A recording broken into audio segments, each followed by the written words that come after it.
전통시장의 상품화 전략에 대해서 강의하도록 하겠습니다. 전통시장의 상품, 전통시장에서 판매하고 있는 상품들은 매우 다양합니다. 원래 그 지역의 주민들에게 생필품과 식재료를 공급하던 시장이었으니까 다양할 수밖에 없습니다. 그런데 오늘날 현대화된 유통업체에서 그 물건들을 거의 다 팔고 있기 때문에 꼭 전통시장에 와서 사야만 살 수가 있다 또는 사야만 한다라는 그런 의무적인 그런 의식은 거의 소비자들이 가지고 있지 않아요. 그래서 전통시장의 상품을 어떻게 경쟁력 있는 상품으로 해야 될 것인지 이게 필요한데 전통시장 상인들은 그러죠. 우리 물건이 마트보다 훨씬 싸고 백화점보다 훨씬 싼데 왜 안 오는 거야? 그러는데 그만큼 소비자가 안 올 만한 이유가 있다는 것이죠. 그래서 전통시장에 와서 꼭 사야만 하는 상품으로 만들기 위해서 어떻게 해야 되는지 이거에 대해서 말씀을 드리겠습니다. 소비자를 먼저 분류를 좀 할 필요가 있습니다. 소비자는요, 첫 번째, 지역 주민과 관광객으로 나누어집니다. 지역 주민이 전통시장을 이용할 수도 있고 관광객이 전통시장에 방문할 수도 있습니다. 지역 주민이냐 아니면은 관광객이냐에 따라서 구입하는 상품이 매우 상이합니다. 그래서 지역 주민들이 와가지고 전통시장에서 음식점을 이용하는 일은 그렇게 많지는 않습니다. 관광객들은 대신 음식, 끼니를 해결해야 되니까 음식점을 이용할 가능성이 높습니다. 생활 필수품은 관광객은 생활 필수품을 전통시장에서 구입하지는 않습니다. 집이 떨어져 있는 집까지 그것을 손으로다가 들고 갈 이유가 하등의 이유가 없습니다. 대신 관광객은 무언가 기념이 될 만한 것, 내가 이곳에 왔다는 것을 기념이 될 만한 어떤 상품들을 구입해 가려고 할 것인데 전통시장에 그런 것들이 좀 부족하죠. 그래서 소비자를 지역 주민과 관광객으로 나누어서 상품을 구비를 해야 될 것으로 여겨지고요. 그 다음에 일반 소비자와 사업 소비자가 있습니다. 여기서 사업 소비자라는 것은 주로 사업을 하는 사람들입니다. 그래서 식재료를 구입하러 전통시장에 온다. 그러면은 이건 사업 소비자입니다. 다시 그 식재료를 사가지고 가서 상품을 만들어서 음식을 만들어서 다시 판매를 하는 그런 사업 소비자, 대량 소비가 되죠. 대량 구매 같은 것들이 일어나게 되는 그런 사업 소비자가 있고 일반 소비자가 있습니다. 일반 소비자는 대량으로 물건을 사지 않습니다. 요즘 추세로 반영한다면 소규모 소량 구매를 하게 되죠. 그래서 주로 일반 소비자는 지역의 인근에 살고 있는 주민들이 되겠습니다. 그 두 집단에 따라서 파는 상품이 약간씩 다릅니다. 그런 것들을 이해하고 전통시장의 상품을 어떻게 구비할 것인가 이것을 생각해 봐야 한다는 것입니다. 인터넷에 떠있는 전주시 남부시장에 대한 설명이 아래에 나와 있습니다. 전주 남부시장은 800여 개의 점포에서 1200명이 채소와 건어물 주단, 그 다음에 잡화 등을 팔고 있습니다. 특히 전주의 대표적인 음식으로 자리 잡은 콩나물국밥하고 순댓국밥, 백반 등 전주의 대표적인 먹거리가 가득한 곳입니다. 이런 정도로 인터넷에 설명이 나와 있어요.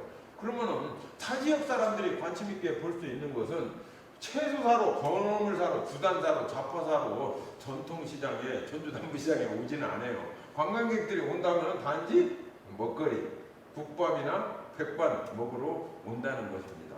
대신 지역에 있는 주민들은 남부시장에 와서 국밥 먹고 순댓국밥 한 번 정도나 먹어봤겠죠. 그 다음에는 집에 가면 얼마든지 끼니를 해결할 수 있는데 여기 와서 구태여 뭐 살 리가 없죠. 대신 지역 주민들은 건어물이나 채소, 주단 잡화 이런 것들을 구입하러 오겠지요. 그래서 소비자가 틀리다는 거예요. 이 소비자가 틀리니까 소비자에 맞춰서 상품의 구색을 갖춰주는 것이 필요하다고 봅니다.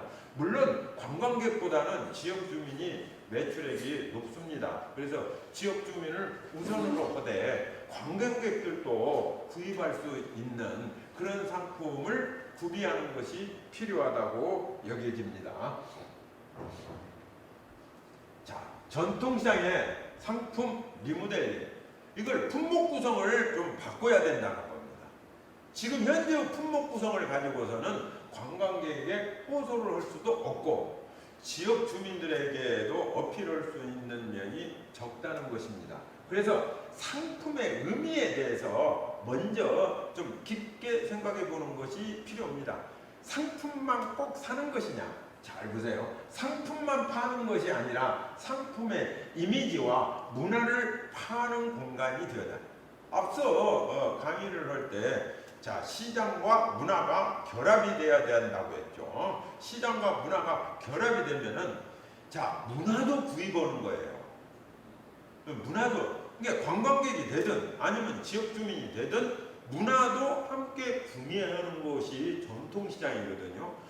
현대화된 대형 마트라든지 백화점은요, 문화를 구입하는 데가 아니에요. 그거는 상품을 구입하는 데예요. 그렇다면 전통시장에 와서 자, 뭔가 문화를 자기가 체험하고 갈 수 있는 그런 공간이 되어야 된다는 거죠. 전주 음식의 명성을 그대로 이어받아 가지고 전주 음식을 와서 먹을 수 있을 거예요. 그럴 때는 앞서 말씀드렸다시피 메뉴가 한정이 되어서는 안 돼요.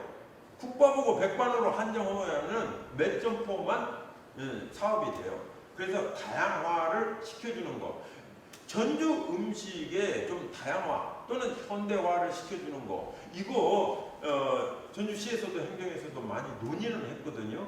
그렇지만 구체적으로 나타난 것들이 별로 없어요. 그것들을 홍보해주고 그거를 전주에 가면은 반드시 맛을 보고 오라, 이런 정도로 되어야 돼요. 그 맛볼 수 있는 공간은 바로 전주 전통시장이다, 이렇게 홍보가 되어져야 되겠죠. 그래서 야시장 먹거리 품목이 좋은 예라고 앞서도 말씀을 드렸죠.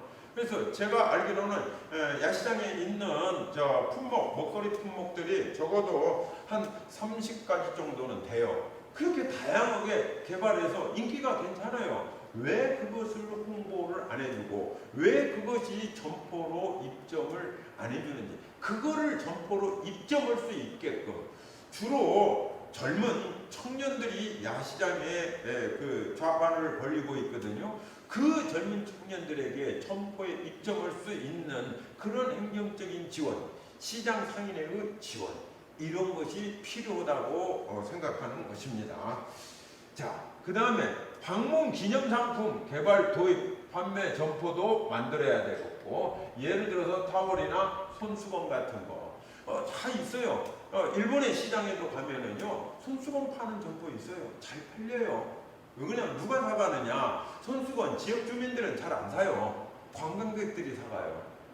타월도 조그마한 거, 큰 거 하면은 안 돼요.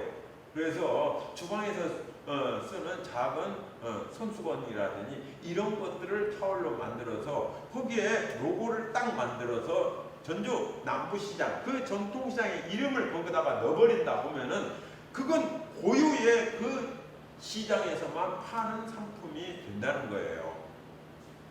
그렇게 되어야 사가지, 그냥 아무런 뭐 서울에서도 살 수 있는, 뭐 부산에서도 살 수 있는 그런 수건을 여기서 팔고 왜 안 사가냐, 이렇게 얘기할 필요가 없죠. 그렇게 얘기하는 것 자체가 모순이라는 거죠. 내가 이 지역에 와서 방문을 해서 기념을 해서 사가서 다른 사람에게 선물을 하든지 아니면은 내가 소유를 하고 또는 사용을 하든지 할 수 있는 그런 상품들을 만들어내야 된다는 거죠. 이 전주 한옥마을에는 많은 공방들이 있고 임대료가 비싸가지고 다른 지역으로 또 쫓겨났습니다. 그 공방들이 참 공방들은요 정말로 핸드메이드들이에요. 손 직접 제작한 것들이거든요. 그런 것들을 공방들을 유치를 좀 해줬으면 좋겠다는 생각이 들어요. 저렴한 시장 안에 점포를 해서 굉장히 공방이 좋은 위치에 있어야 될 필요가 없어요. 공방도 역시 만드는 전문가예요. 뭔가 가죽공예를 한다든지 압파를 한다든지 뭔가 만드는 전문가지 그분들이 파는 전문가가 아니에요. 파는 것은 상인들이 하거든요. 그러면은 그런 기념상품을 살 수 있는 그러한 점포들을 시장 내에다가 만들어줘야 된다는 거예요. 왜 우리 상품을 기념으로 안 사가? 라고 자꾸 주장만 하는데 구태여 전주에서 시장에서 살 필요가 없죠. 다른 지역에서. 이게 전주의 고유, 지역성을 나타낼 수 있는 상품을 만들어야 된다는 거죠. 그러기 위해서는 공방들도 유치하고 그 공방에서 만든 그 상품들을 모아서 한간대에서 집합해서 종합적으로 판매할 수 있는 그런 점포가 필요하다는 것입니다.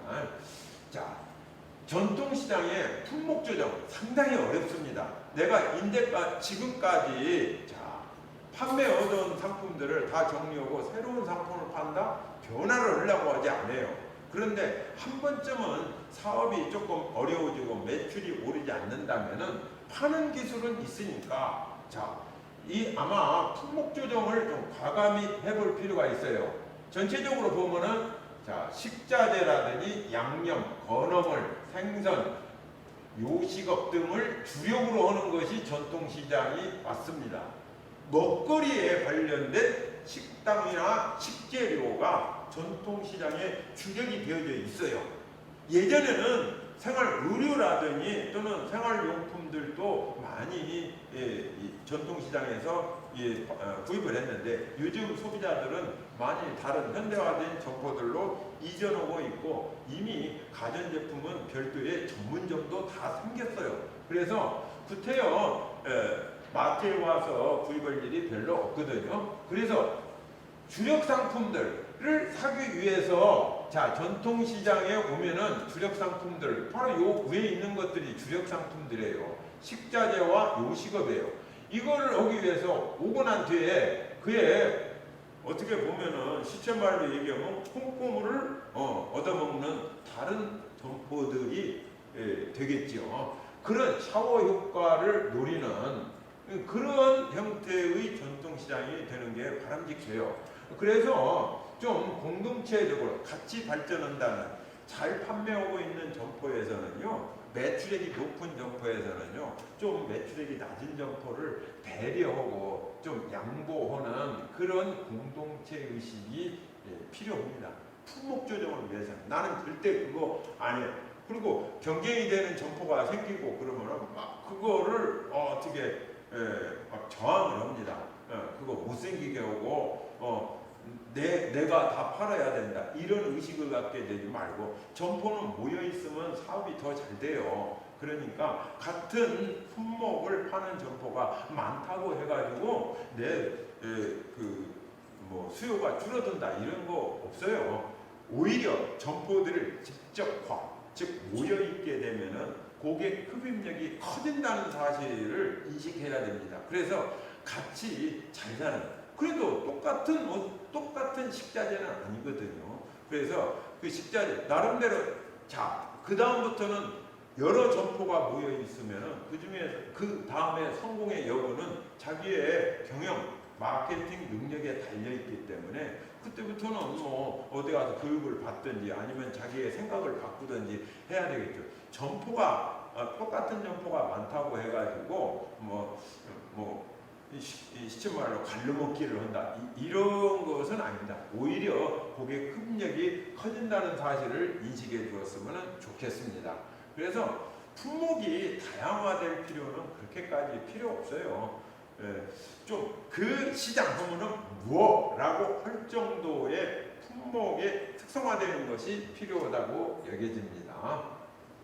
자, 한복 관련 업종이 아마 전주 남부시장에서 주단이라고 해서 한복 관련 이런 점포들이 꽤 많이 있었습니다. 지금도 좀 있습니다만은 많은 점포들이 이미 단독 매장으로 해갖고 시내 중심부로 다 나갔어요. 그래서 한복을 구입할 때 구태여 젊은이들이 남부시장까지 안 오거든요. 이미 나가버리고 지금 덩달아서 죽어버린 것이 뭐냐면은 의복을 수선하는 골목이 같이 죽어버렸어요. 지금 전주 남부시장에는 그 골목이 있어요. 전주 사람들은 그걸 흔히 고물자 골목이라고 그러죠. 그 골목이 존재하고 있는데 그 옆에 새로운 주차장이 만들어져 있는데 그 골목을 좀 살려보는 것이 필요하다고 여겨져요. 이건 대형마트나 이런 데 가면은 백화점에도 잘 없거든요. 그래서 옷을 수선하는 그런 골목, 즉 리폼을 또는 해준다든지 큰 옷을 줄여준다든지 또는 늘려주는 그런 점포들이 좀 있었으면 좋겠는데 사진에서 보게 되면은 지금 오른쪽 사진에 이 사진인데 보다시피 다 문을 다 내리고 이 골목이 죽어 있는데 이 골목을 살려보는 것, 리폼하는 수선 골목을 살려보는 것, 이거 하나의 문화거든요. 이게 옷에 관련된 문화인데 이거를 왜 전주시나 또는 전통시장에서 이거를 살리지를 않는지 저는 조금 섭섭한 면이 좀 있어요. 이걸 살려줬으면 좋겠다 하는 생각이 듭니다. 그 다음에 향후 유명 업종들을 이 유명 업종들의 점포를 핵점이라고 합니다. 고객을 끌어모을 수 있는 점포들이에요. 핵점이 존재해야 돼요. 그러면은 어느 시장이든지 잘 되는 점포가 있어요. 그게 핵점이라고 합니다. 중심이 되는 점포예요. 그 핵점을 없으면은 실제로 그 점포를 유치를 해야 돼요. 그래서 어떤 전통시장에서는요 이마트에 노브랜드점을 유치해갖고 상생 스토어 이렇게 해갖고 활성화가 된 점포들이 몇 개 있죠, 우리나라에도. 근데 전주 남부시장이나 일부 대부분의 전통시장에서는 대기업의 노브랜드 점포를 유치하는 것을 꺼려합니다. 왜 그러냐면은 품목 조정이 이루어지긴 하지만은 내놔야 판매하는 품목이 겹치기 때문에 내가 손에다 해서 유치하는 것을 좀 꺼려하는데 일부 전통시장에서는 잘 타협을 하면은 그런 핵점을 유치할 수도 있다는 것이죠. 자, 유망업종으로서 주로 할 수 있는 것, 제가 생각하기로는 유망업종으로서 수리를 전문으로 하는데 수리를 할 수 있는, 요즘에는요 수리를 컴퓨터라든지 컴퓨터 수리를 좀 전문으로, 물론 전자상가가 있기는 하는데 수리를 전문으로 하는 데는 그렇게 많지 않아요. 컴퓨터를 파는 점포는 많지만 수리를 전문으로 할 수 있는, 좀 저렴하게 할 수 있는 그런 점포들을 좀 유치도 좀 하고, 저가형 가구, 전주 남부시장에는 항상 되어져 있습니다. 저가형 가구라고 해가지고 가구 중에서 브랜드 가구가 아닌 것들이죠. 요거 수요 있거든요. 요거 살려면은요 남부시장에 오면은 돼요. 그 다음에 사업 서비스업, 사업을 지원해줘. 사업을 지금 하고 있는 상인들이 있는데 상인들을 지원해주는 원서비, 회계사라든지 세무사라든지 이런 거, 또는 컨설팅을 하는 사람들이라든지 이런 업종에 종사하는 이런 서비스업들을 유치를 할 필요가 있어요.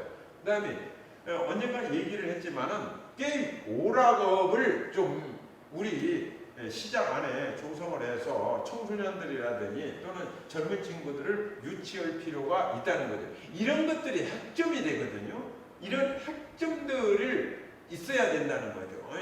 그래서 우리 점포를 핵점으로 해달라. 옷가게가 그렇게 되는데 옷가게가 전통시장 안에서 핵점이 되기는 어려워요. 음식점은 핵점이 될 수는 있어요. 지금 아까 얘기 말씀드린 콩나물국밥이나 순댓국밥은 핵점이 될 수 있어요.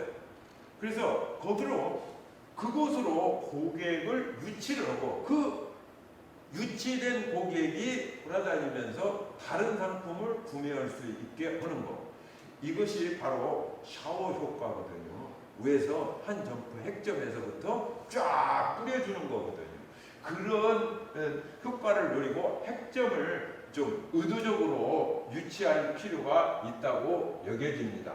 한약재나 건강보조식품, 요즘 건강에 대해서 신경 많이 쓰기 때문에 특히 코로나19가 창궐하고 그러니까 이 건강에 대해서 많이 신경을 씁니다. 그래서 건강보조식품 매출액이 늘었다고 하죠. 늘었습니다. 그렇다면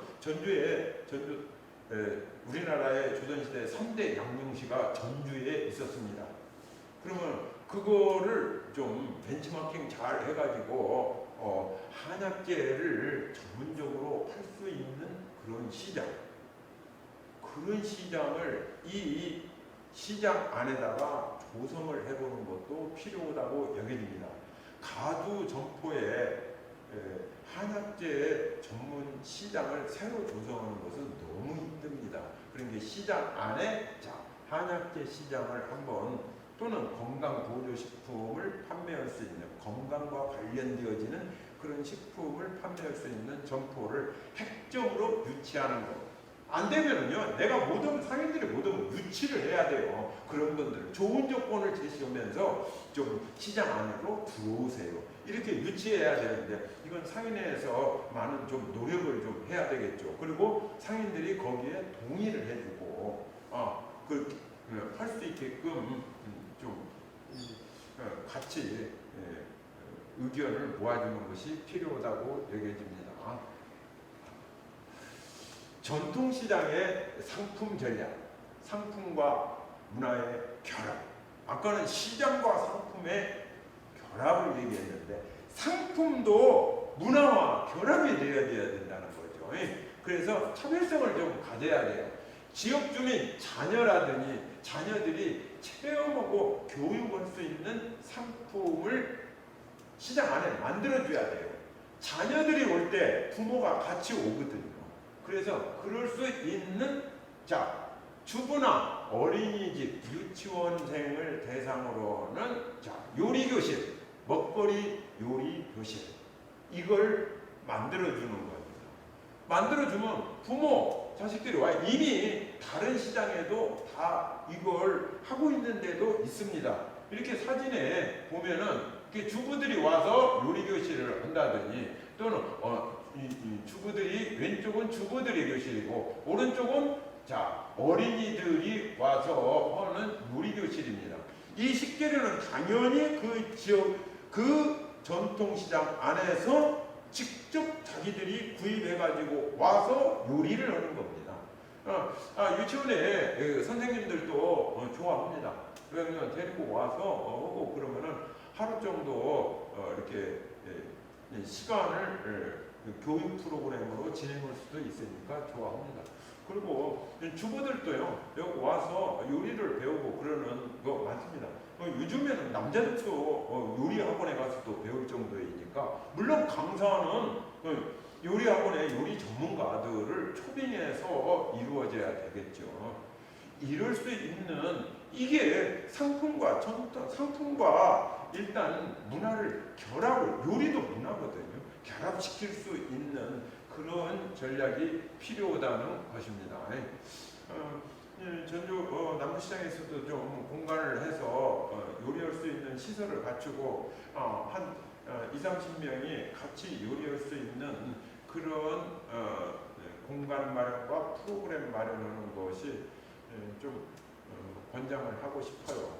좀 있으면 저도 한번 와서 배워보고 싶다 하는 생각이 듭니다.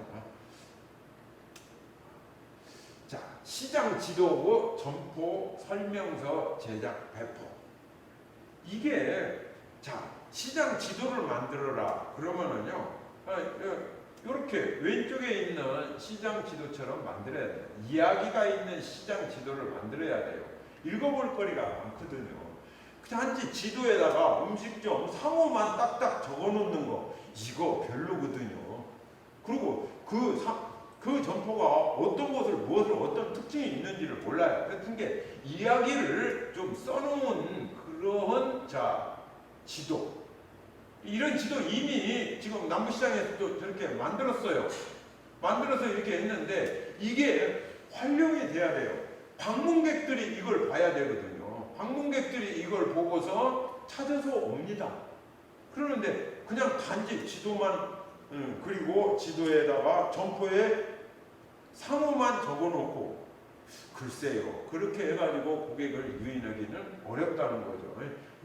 이런 지도는 요즘 많이 만들 수 있어요. 이걸 전문적으로 잘 만드는 사람들이 있거든요. 디자이너들이 잘 만들어요. 그런 게 그분들에게 위탁을 해서 지금 만들어져 있다면 왜 이걸 활용하고 있지 않는지 좀 궁금하기도 해요. 오른쪽에 보게 되면은 전주의 유명한 제과점이죠. P&B라고는 베이커리 풍년제과죠. 아마 전주를 방문하는 관광객들 중에 아마 7, 80%는 이 집의 빵을 사가지고 갑니다. 그래서 그 유명한 초코파이를 여기서 판매를 하고 있는데 제가 알기로도 1년에 매출이 거의 100억을 넘을 겁니다. 매출 단일 품목으로 그렇게 팔 수 있는 데가 많지 않아요. 학점이 충분히 될 수 있습니다. 이런 점포는. 그러면 이런 점포를 시장 안에다가 유치를 하는 것입니다. 그러면 그 물건을 사기 위해서 오거든요. 그러면 유동 인구가 늘어나게 되면 시장이 활성화되는데 일조를 하게 돼요. 그런 쪽으로 의견을 상인들이 모아보는 것이 필요하다고 봅니다. 그 다음에 청년 방문객들이 구입 가능한 상품들이 뭐가 있는지. 전주 한옥마을에는 나이 드신 분들도 오지만은 주로 오는 그 고객들이 20대, 30대, 40대가 거의 많이 옵니다. 그분들이 살 수 있는 거, 고령층에서 살 수 있는 것은 뭐 시장 안에 있을 수는 있겠죠. 그렇지만은 20, 30대라든지 또는 40대까지의 그런 방문객들이 살 수 있는 상품들을 이걸 문화 관광 상품이라고 그러는데 개발을 해줘야 되는데 요 개발은요 공예품 콘테스트가 있어요. 전라북도에 공예품 콘테스트가 있거든요. 해마다 열리거든요. 거기에 시제품들이 많이 나옵니다. 전부 예술가들이에요. 공방 전문가들이에요. 그분들이 이미 개발한 것을 상품화를 해서 판매하는 것을 그분들이 못 오고 있거든요. 그거를 잘 눈여겨봐서 그런 공방 또는 예술가들하고 손을 잡고 상품을 개발해 보는 것. 그렇지 않으면은 지난번 얘기했다시피 공방을 유치해서 공방의 예술가들이 만들어 놓은 상품, 그게 바로 문화 관광 상품이거든요. 요것들을 팔 수 있는 그런 점포들을 좀 개발해 놓는 거, 그거 필요하다고 봅니다. 그게 문화 관광 상품만을 파는 전문점이 되겠습니다. 아까 얘기했다시피 P&B 전문점이라더니 또는 이건 빵집에 유명한 그 다음에 오락센터라더니 또는 전문점 관광상품을 전문적으로 파는 그런 점포, 이런 것들을 핵점으로 해서 한번 시장 안에다가 크게 유치를 해보는 것도 필요하다고 봅니다. 그러면은 전주를 방문하는 사람들 또는 지역의 주민들도 저 점포를 이용하기 위해서 시장을 방문하게 되지 않을까 하는 생각이 듭니다. 이것이 문화와 상품을 결합을 하는 겁니다. 상품 개발하는 것이 어렵다면 말씀드렸다시피 1년에 한 번씩 있는 공예품 콘테스트 경진대회에서 입상하는 품목, 대개 한 공예품 콘테스트 되게 되면은 약 100여 가지의 물품이 출품됩니다. 그 중에서 입상이 되는 것이 한 20가지 정도 되거든요. 저도 한번 그 전시회를 할 때 가봤는데, 관광상품으로 이런 거 제작해서 판매하면 참 좋겠다 하는 생각이 드는 상품들이 꽤 많이 있어요. 그런 것을 시장 상인들이 상인회에서 주력으로 그쪽에 가서 교섭을 해서 그 공인들하고 교섭을 하는 겁니다. 그렇게 해서 사업화를 시키는 것은 상인들이 더 잘해요. 공인들은 그걸 만들기만 할 뿐이죠. 파는 거에는 좀 미숙하거든요. 그래서 그런 걸 상인들이 좀 눈을 좀 돌려봐 줬으면 좋겠다 하는 생각이 듭니다. 다음으로는 유인상품, 전통시장에 상품을 하는데 좀 유인할 수 있는 상품이 돼야 되는데, 인터넷, 세일을 한다고 아무리 얘기를 해봐야 별로 잘 이루어지지 않아요. 지역 언론을 통해서 홍보를 하든지 아니면은 요즘에는 인터넷으로 다 보냅니다. 고객 리스트가 있어야 문자를 보내죠. 보낼 수가 없어요. 일반 점포들은요, 고객 리스트에 핸드폰 번호들을 상당히 가지고 있어요. 쇼핑몰이 있는 대형 쇼핑몰, 인터넷 쇼핑몰들은요, 고객 리스트가 엄청나게 축적이 되어져 있어요. 한 번 구매를 하면은 고객 정보가 고스란히 저장이 되거든요. 주소까지 다 나타나잖아요, 사면은. 그래서 그 고객의 리스트대로 동의를 구하고, 세일을 하게 될 때 문자를 보내게 됩니다. 근데 우리 전통시장에는 그런 고객 리스트를 확보하고 있느냐 이거죠. 확보가 되어야 인터넷 쇼핑몰을 통해서 할인 상품으로 고객을 흡입할 수 있습니다. 그런데 인터넷 쇼핑몰도 없죠. 거기다 내가 고객 리스트도 없죠. 당연히 할인을 한다고 홍보를 해봐야 언론에서 한번 보도해 주는 것으로 끝납니다. 아니면은 과거의 전 근대적인 프랑카드를 시내 곳곳에다가 거는 것인데, 프랑카드 거는 비용이요, 이게 적게 드는 비용이 아닙니다. 꽤 많이 듭니다. 그것보다 효과가 큰 것이 SNS거든요. 그래서 SNS로 홍보를 하려면 리스트가 있어야 되는데, 리스트를 확보하는데 좀 상인들이 관심을 가져줘야 된다는 겁니다. 그 다음에 복합 구매 시에는 할인 정책 당연히 이루어져야 돼요. 왜 그러냐면 관련 상품을 이것도 사고 다른 것도 사고 여러 개를 수량 할인이라고 그러는데, 많이 사면은 좀 당연히 가격을 깎아줘야 됩니다. 그럼 판매자의 수고를 덜어주었기 때문에 상품의 가격을 깎아주는 게 당연하거든요. 그런 여러 개를 산다든지 또는 복합해서 이걸 사고 또 이걸 사고 그러면은요, 이 가격을 깎아줘요. 할인해줘요. 이게 마트에서는 할 수 없는 정책이거든요.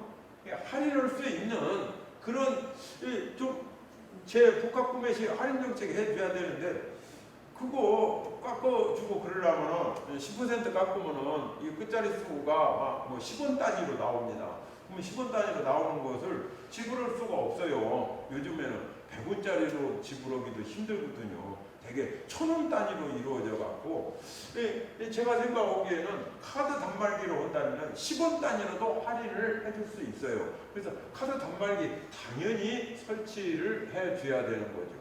그래야 할인할 때 10% 할인하면은 끝자리가 1000원 단위로 안 뜨고 10원 단위로까지도 결제가 가능할 수 있어야 됩니다. 많이 사면 반드시 깎아줘야 돼요. 그게 전통시장이에요. 백화점은 많이 산다고 해서 그렇게 깎아주지 않아요. 정찰제예요. 우리 전통시장도 정찰제이지만은 얼마든지 융통성을 가질 수 있습니다. 그게 전통시장의 문화거든요. 그 문화를 왜 버리려고 하는 겁니까? 그걸 잘 살려보는 것이 필요합니다. 사진에서 보게 되면 왼쪽에 회원 모집하는 이벤트가 있습니다. 얼마든지 할 수 있어요. 인터넷으로 회원 모집을 하면 회원으로 가입하면은 초기에 예를 들어서 5,000원을 할인 쿠폰을 제공해 준다든지, 정보를 주는 대신 그 정보의 가치가 5,000원어치는 충분히 된다는 거예요. 그래서 쇼핑몰을 통해서 자 회원이 모집된 이 회원의 정보를 우리 전통시장에 있는 모든 상인들에게 같이 제공해 줄 수 있어요. 전통시장이 하나로서 움직이거든요. 어느 특정 점포만 나만 가지고 있는 그런 것이 아니거든요. 그래서 회원 모집의 이벤트를 할 때는 당연히 혜택이 있어야 되는 겁니다. 그 다음에 와이파이 무선 카드 단말기. 자기가 카드 단말기를 설치하려고 하면은 무선 단말기까지 되죠. 요즘 여러분들이 피자 시키면은 그 배달원이 단말기 가지고 오잖아요. 현장에서 카드로 결제시켜 주잖아요. 그것도 할 수 있는데 왜 안 하려고 하느냐. 이게 전통시장에서 카드 안 받아요. 이렇게 나오게 되면서 어떻게 매출이 오르기를 기대하겠습니까? 제가 생각해 봐도 사업자 등록만 하면은요 얼마든지 할 수 있어요. 당당하게 세금 내고 당당하게 매출을 올리는 자세. 이게 전통시장 마인드, 상인들 마인드도 그렇게 변화를 해야 돼요.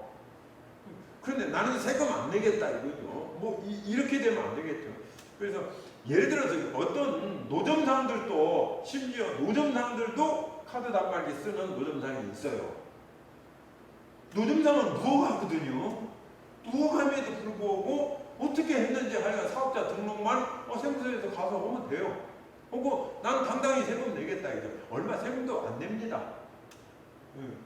몇 대쯤 이하로 되는 경우가 많기 때문에. 그런데도 그냥 세금에 대해서는 철저하게 안 내려고 이렇게 생각하는 마인드 자체가 나는 사업을 안 하겠다라는 마인드하고 거의 유사해요. 그래서 제가 생각하기에는 그리고 지역 상품에 그 지역 화폐가 사용 가능 단말기, 지역 화폐가 사용 가능. 전주시에서도 다음 달 한 1, 2개월 후에 되면은 지역 화폐가 발행이 됩니다. 이 지역 화폐를 자 앱으로 쿠폰 앱으로 발행하는 지역 화폐가 있고 카드로 발행하는 지역 화폐가 있고 종이로 발행하는 상품권과 같은 것은 하지 않습니다.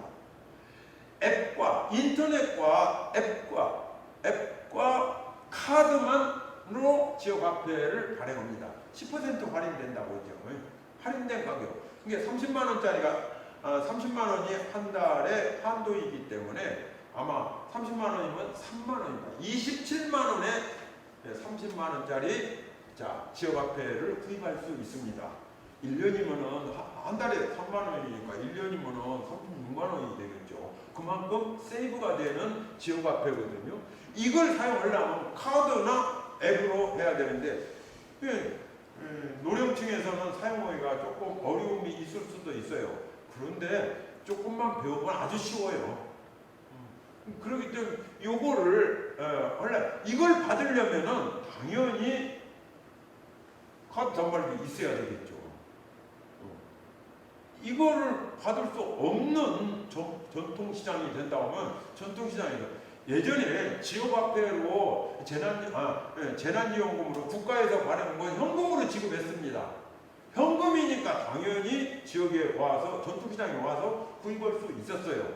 지역화폐를 받으려면은 카드 단말기 반드시 설치를 해줘야 된다. 이게 종종 이 코로나19가 오래 지속되면은 이게 종종 일어날 가능성이 큽니다. 그렇다면은 국가적으로 지금 재정이 그렇게 어려운 편이 아니에요. 부채 비율도 국가 부채 비율도 그렇게 나쁜 편이 아니거든요. 그래서 이루어질 가능성이 크기 때문에 좀 신경을 써보는 것이 필요하다고 여겨집니다. 여기까지 해서 제4강 전통시장의 상품화 전략 첫 번째 시간을 마치도록 하겠습니다. 감사합니다.